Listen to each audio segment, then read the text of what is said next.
Jornal da TVC encerra hoje a série de entrevistas ao vivo com candidatos a governo do estado, recebendo o general Guilherme Teófilo, que concorre ao cargo pela coligação Tá na Hora de Mudar. Nesta edição, você vai ver também como a economia está afetando os planos de viagens dos cearenses. A oscilação do dólar e o hub tem favorecido a troca de moedas como o euro.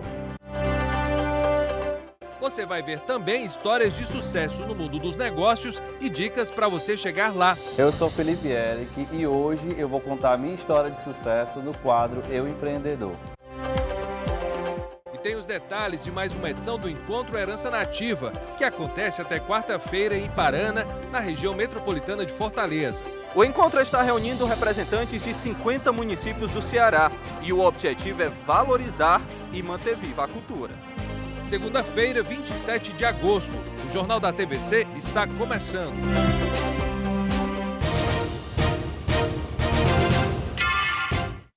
Olá, boa noite. O jornalismo da TV Ceará encerra hoje a série de entrevistas ao vivo com os candidatos a governo do estado. Nesta segunda-feira, a gente recebe aqui no estúdio o general Guilherme Teófilo, que concorre ao cargo pela coligação Tá na Hora de Mudar. A ordem das entrevistas foi definida por meio de um sorteio aqui na sede da emissora, com representantes de cada coligação ou partido. São 14 minutos de perguntas e respostas e depois mais 1 minuto para as considerações finais. Boa noite, candidato. Muito bem-vindo. Obrigado pela presença. Boa noite a todos os telespectadores da TV Ceará. É um prazer, uma honra estar aqui e responder as perguntas para que a gente possa bater esse papo sadio durante esses 15 minutos. Perfeito. Começa a contagem agora. Candidato, nos últimos anos a gente teve uma superpopulação de atendimento aqui no IJF, que é o nosso maior hospital de urgência e emergência do Ceará. Vem gente de outros estados para ser tratado aqui. Por conta disso, gerou uma série de demandas. Nessa contraproposta, foram construídos hospitais regionais. Hoje nós temos 2 aqui e já começa a sentir o efeito desse reflexo. Assim, muita gente já fica na sua própria região para ser atendido em média e alta complexidade. O senhor pretende manter esse modelo ou como é que o senhor pretende trabalhar nessa esfera da área da saúde com relação ao atendimento de média e alta complexidade, por exemplo? Esse modelo é um modelo muito interessante, só que, a meu ver, ele não está funcionando a contento. Você tocou nos hospitais regionais. Por exemplo, o Hospital Regional de Quixaramubim, ele só está funcionando com 40% de sua capacidade.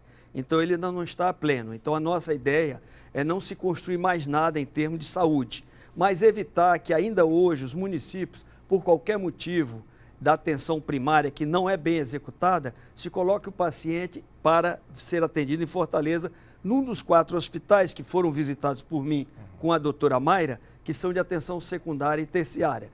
Então, esses hospitais precisam ser esvaziados, porque hoje eles estão lotados com os corredores plenos, mais de 336 pacientes nos corredores que eu visitei, que eu vi com meus próprios olhos, fazendo com que a manutenção, a limpeza, a higiene não seja das melhores possíveis, para não dizer que é um caos.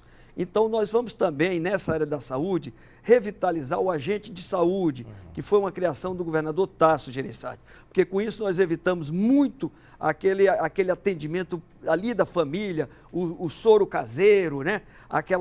Medir a pressão, fazer um exame para saber da diabetes, que a hipertensão e a diabetes são doenças que mais matam aqui no nosso estado, para evitar a sobrecarga nos nossos hospitais.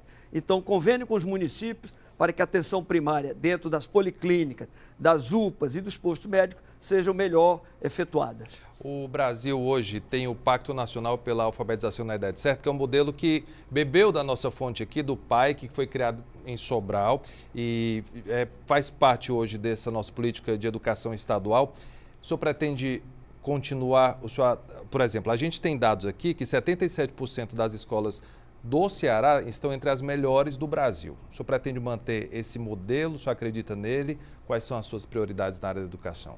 Sem sombra de dúvidas, esse é um modelo que deu certo, mas eu quero dizer que esse modelo é do ensino básico, do ensino fundamental, sim, que é responsabilidade dos municípios. Então, esse dado que entre as 100 melhores escolas, nós temos 77 do Ceará, é um dado que o SPAES também confirma, mas a responsabilidade do Estado é ensino médio, é o ensino profissionalizante. Então, existe aqui a ideia das escolas em tempo integral, que eu acho que é muito boa a ideia, mas o ensino profissionalizante precisa de ser melhor estudado, Quando eu falei dar o padrão militar de ensino a esse ensino profissionalizante, é fazer com que as escolas tenham todas elas uma biblioteca funcionando 24 horas, 7 dias na semana, fazer com que todas elas tenham uma pequena praça esportiva, que todas elas tenham uma infraestrutura de atendimento, de conforto, que deixe o aluno com vontade de aprender, que não é o que acontece hoje. Nós estamos encontrando vários anexos de escola que são verdadeiros galpões colocados à criança em péssima qualidade, o jovem ou o adolescente,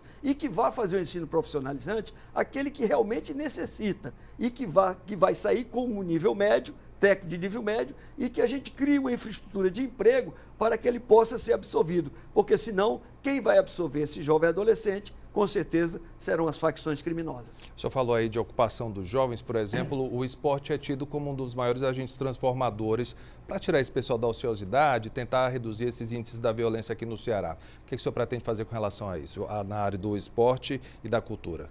Olha, eu sou um esportista desde criança, comecei a nadar pelo Náutico Atlético Cearense com 4 anos e depois passei para o futebol, joguei em Fortaleza, fui juvenil do Fortaleza, quase assinei o contrato, mas aí tive que me ausentar. Então, sou o maior incentivador do esporte. Agora mesmo, nós vamos fazer uma reunião com mais de 200 atletas master para a gente discutir as prioridades do esporte. Sem sombra de dúvida, é o esporte que vai fazer também com que as crianças, os nossos adolescentes, saiam do caminho das drogas. Então, isso é prioridade. Na área da cultura, é importante que se diga, nós precisamos incentivar esses jovens a ler mais.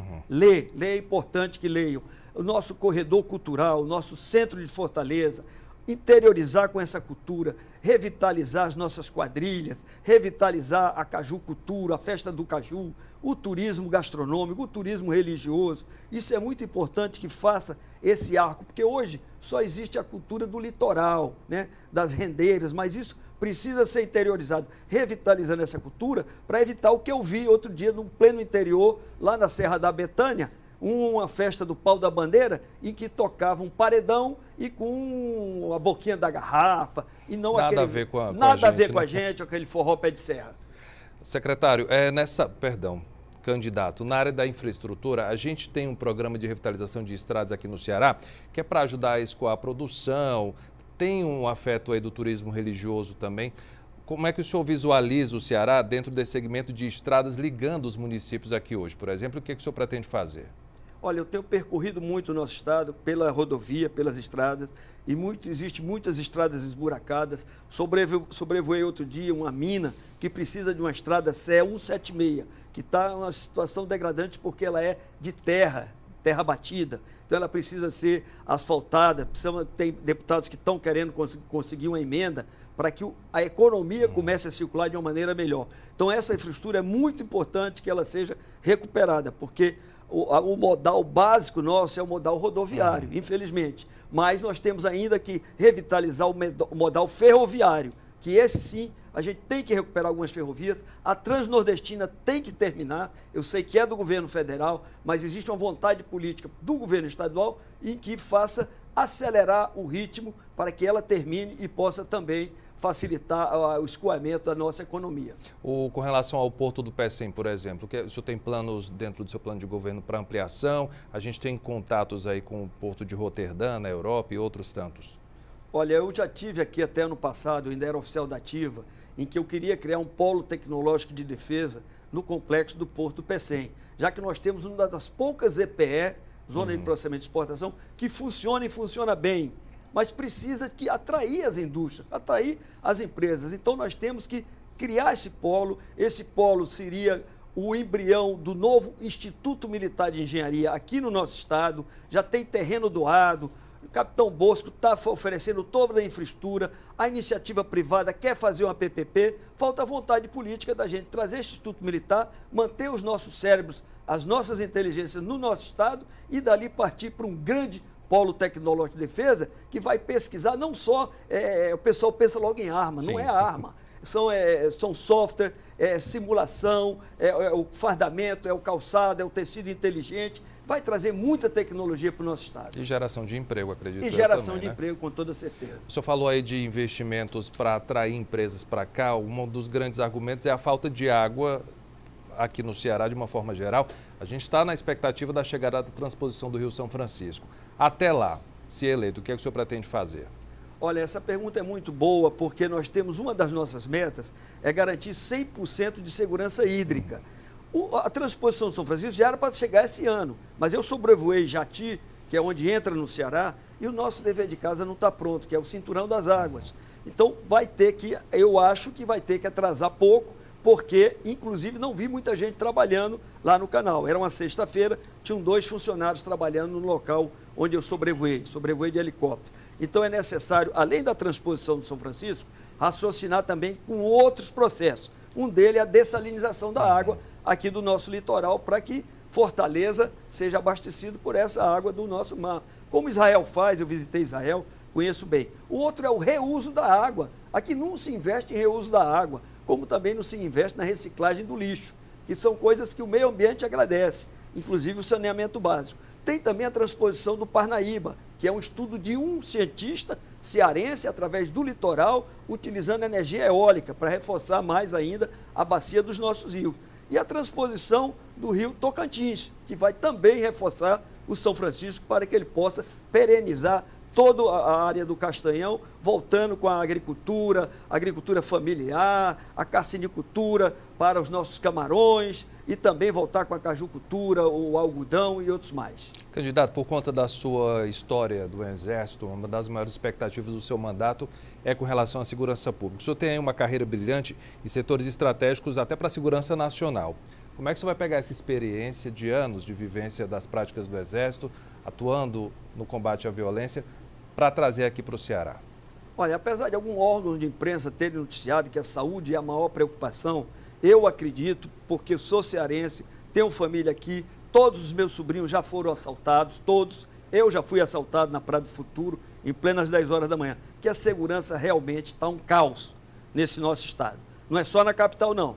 Todo dia o jornal estampa um crime hediondo, uma violação dos direitos da pessoa. Quando não é, eu chamo já os refugiados do Ceará.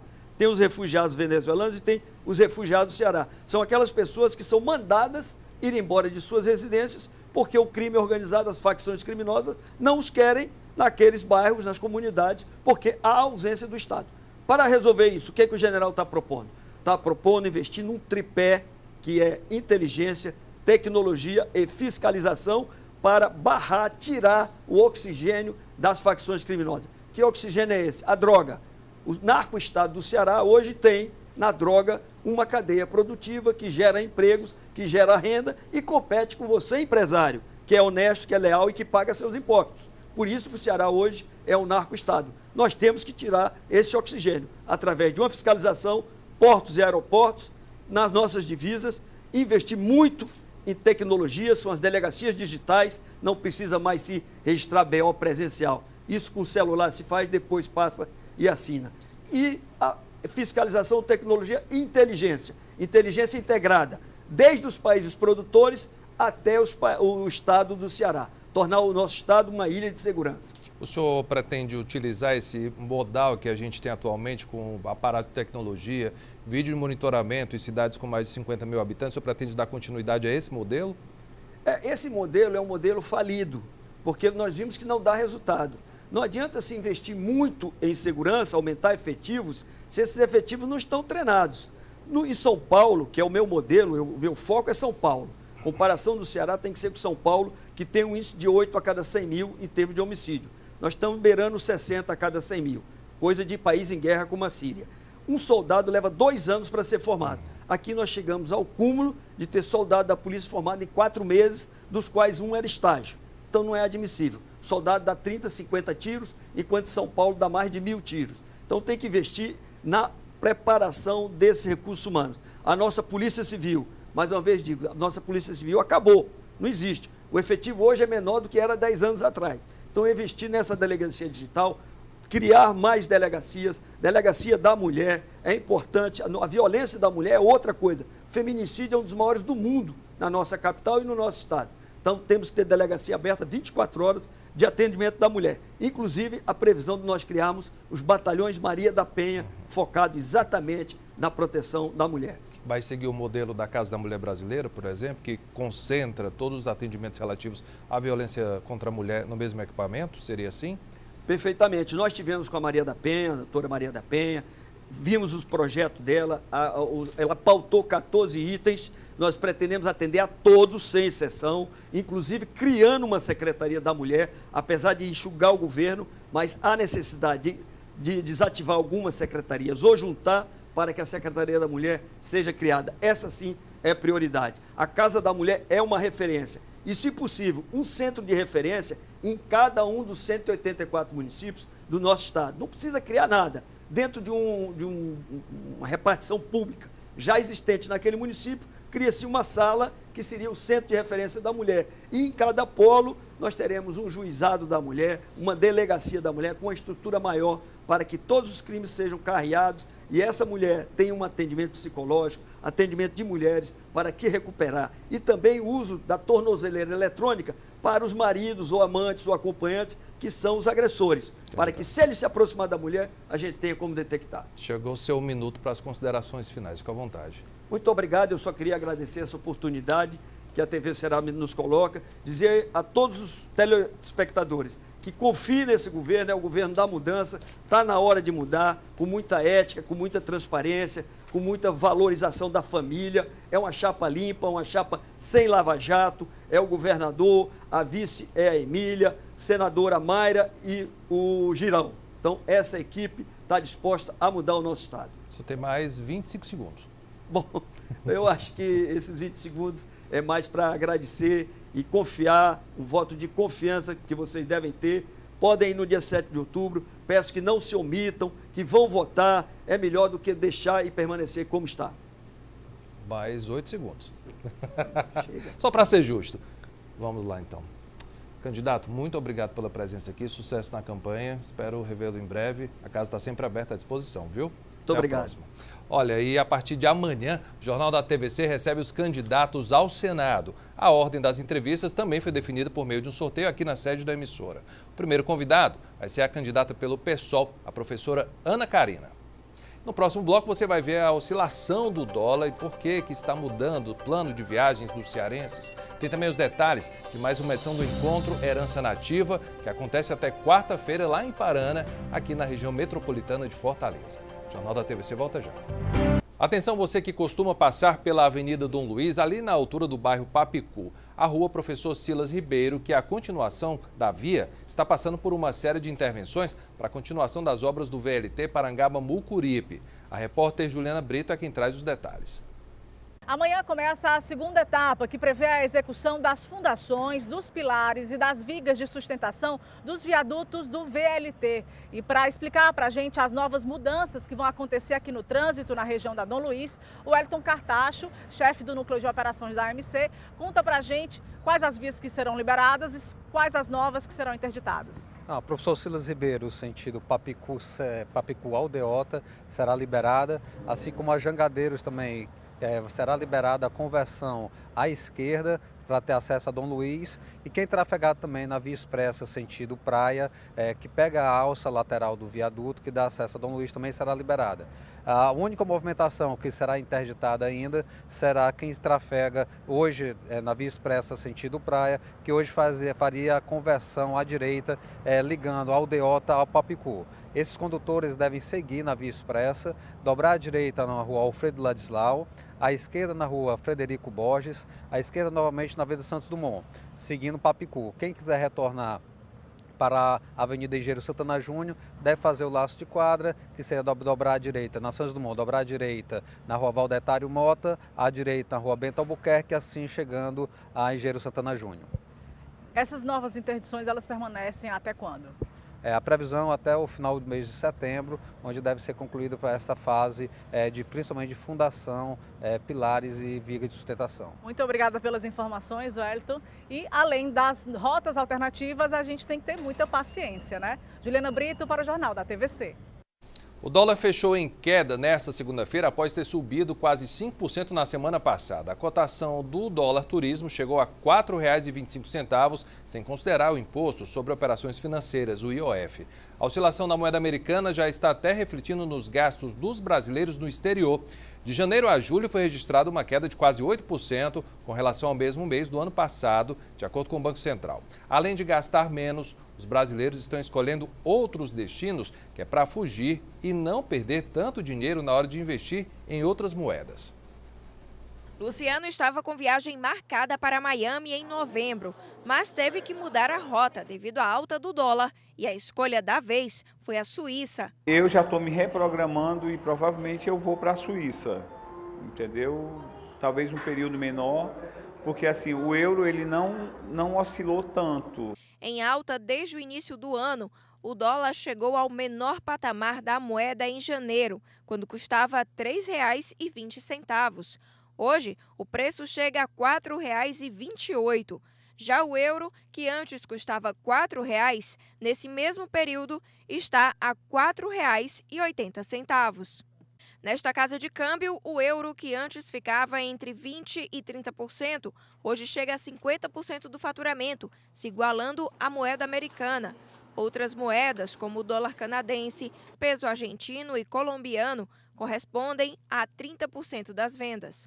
E essa oscilação do dólar tem sido favorável não só para a venda do euro, como também na procura de destinos como França, Alemanha, Holanda e Bélgica. Isso por conta da facilidade de deslocamento com a chegada do hub Air France KLM em Fortaleza. E a dica de quem tem experiência com câmbio é comprar e guardar a moeda em casa quando houver queda. É sempre bom você estar comprando dólar, você está comprando euro. Por quê? Porque às vezes você pega uma viagem promocional para algum país da Europa ou até da América do Sul mesmo, e o dólar, ele é uma moeda que ele está sempre pronto, entendeu? Se você vai viajar, por exemplo, para a Argentina, que é peso, o ideal é levar dólar, compensa muito mais, não compensa comprar peso aqui. Segunda-feira é dia do quadro Eu Empreendedor, que conta casos de sucesso no mundo dos negócios e traz dicas para você chegar lá. Hoje você vai conhecer a história de uma empresa que trouxe para o Ceará os sabores tradicionais da patisserie francesa, adaptando para o paladar regional.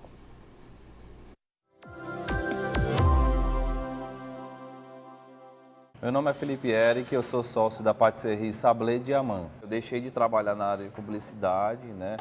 O meu sócio ainda está nessa área, ele é médico, né, anestesista, então ele continuou na área dele porque também é uma paixão, né? E eu que assumi a loja e aí abandonei essa área de publicidade para investir um pouco nessa área, sempre com cuidado, né, porque a casa ela tem uma delicadeza, né? Bom, a ideia inicial partiu do meu sócio, Walter Ferlin. Ele tinha um sonho de ter uma confeitaria, né? E aí foi que quando a gente sentou, conversou, né, nos reunimos para ver um modelo de negócio, né?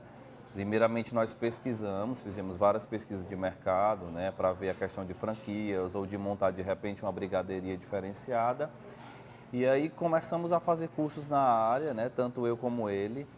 E fomos a São Paulo, né, fazer um curso intensivo de confeitaria com o Diego Lozano e abriu nossa mente, né, para montar um negócio maior, né, que fosse um projeto francês, doces com técnicas francesas, e daí surgiu a Sablé Diamant. Quando a gente abriu a Sablé Diamant, nós abrimos um ano que se dizia ser de crise, né, que foi o ano de 2016, né, que só se falava em crise. Então a gente realmente, nós fomos corajosos de abrir um negócio, né, num ano tão difícil que estava, mas sempre a gente acreditou no nosso modelo, no nosso cardápio, no que a gente tinha para oferecer para o cliente. Minha dica para quem quer montar uma empresa, né, o seu próprio negócio, é que você pesquise bastante, invista em cursos, procure se especializar, porque é muito importante, tanto na área administrativa como para você conhecer o seu próprio produto. E sejam positivos, né? Dificuldades vão existir, claro, né? Eu acho que para todo empresário isso acontece, mas você tendo sempre o pensamento positivo e acreditando no seu negócio, no seu produto, vai dar certo.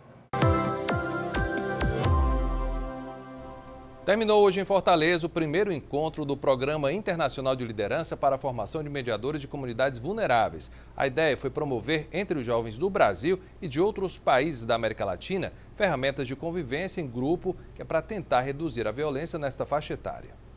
Durante 5 dias, 20 jovens do Brasil, Guatemala, Colômbia, México e Bolívia foram treinados para ser mediadores de conflitos nas comunidades onde moram. Todos são de periferia e têm em comum a vontade de mudar a realidade violenta dos bairros onde cresceram. É mais para discutir mesmo assim com a galera e saber o que eles estão achando, porque na verdade a gente sabe quem morre, né? E é só a galera da periferia mesmo. Segundo a ONU, dos 7,5 bilhões de cidadãos no mundo, 1,8 bilhão tem entre 10 e 24 anos.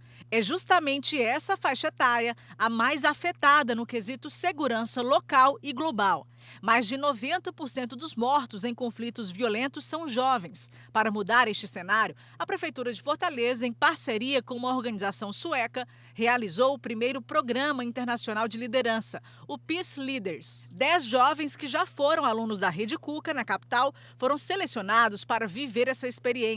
A gente tinha 2 instâncias diferentes da Prefeitura que estavam responsáveis, a Rede Cuca para selecionar os jovens aqui de Fortaleza, são jovens que têm algum vínculo, contato com a Rede Cuca, e também a Serif, que é a Coordenação de Relações Internacionais da Prefeitura, que trabalhou junto com a Free Society para contactar instituições em outros países. Aqui, eles aprendem a ouvir e a enxergar novas possibilidades para construir a cultura de paz.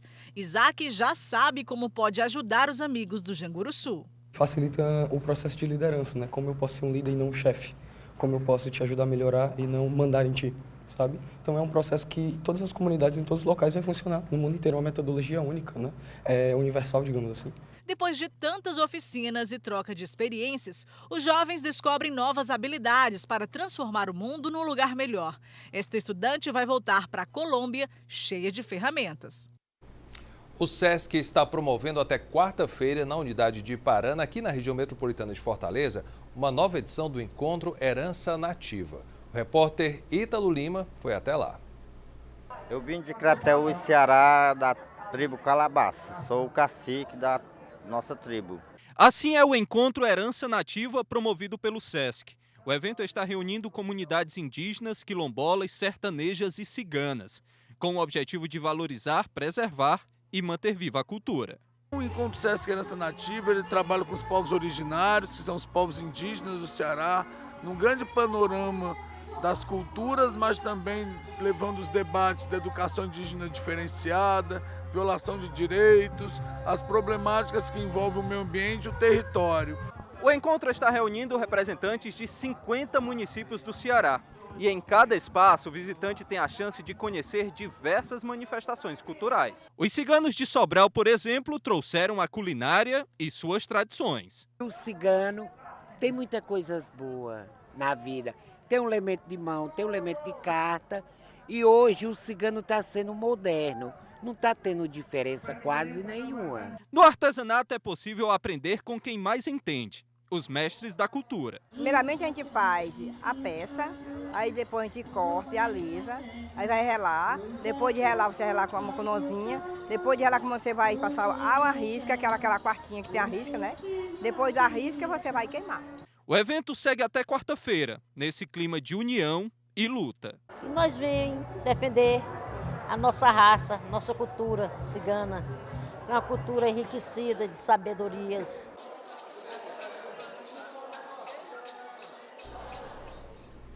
Outras notícias às 9h15 da noite no Jornal da Cultura e amanhã, na primeira edição do Jornal da TVC, às 11h45 da manhã.